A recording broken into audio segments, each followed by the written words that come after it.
9 стагоддзяў аддзяляе нас, тых, хто жыве сёння у 21 стагоддзі, ад таго часу, калі я, князёўна Працлава, выбірала свой жыццёвы шлях. І галоўным пытаннем, якое было для мяне важным, было пытанне аб сэнсе жыцця. Што ж паспелі роды нашы, якія былі да нас, жаніліся і выходзілі замуж, і княжылі, але не вечна жылі. Преподобныя жоны пайшлі ўслед за Христом, і іх імёны напісаны на нябёсах.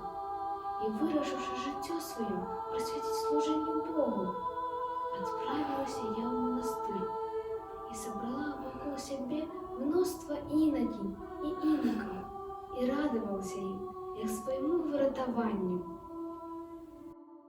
Стаўшы ігуменяй, Еўфрасіня заснавала жаночы і мужчынскі манастыры, якія сталі цэнтрам асветы ў полацкім княстве. У сяльцы я пачала будаўніцтва жаночага спаскага манастыра. Тут я з радасцю і стараннем навучаю грамаце сясцёр сваіх, які з вясёлым сэрцам паддаюцца навуцы. Дзяўчаты перапісваюць кнігі, навучаюцца спевам і шыццю і другім рамёслам. Да юнацтва навыкнуць разумець закон Божы і працалюбства. Нашым стараннем папоўнілася бібліятэка Сафійскага сабора і вёўся полацкі летапіс. Кнігі пісалі сваімі рукамі, а прыбытак ад продажу іх аддавалі тым, хто быў у нястачы. Няпросты гэта быў час у маім краі.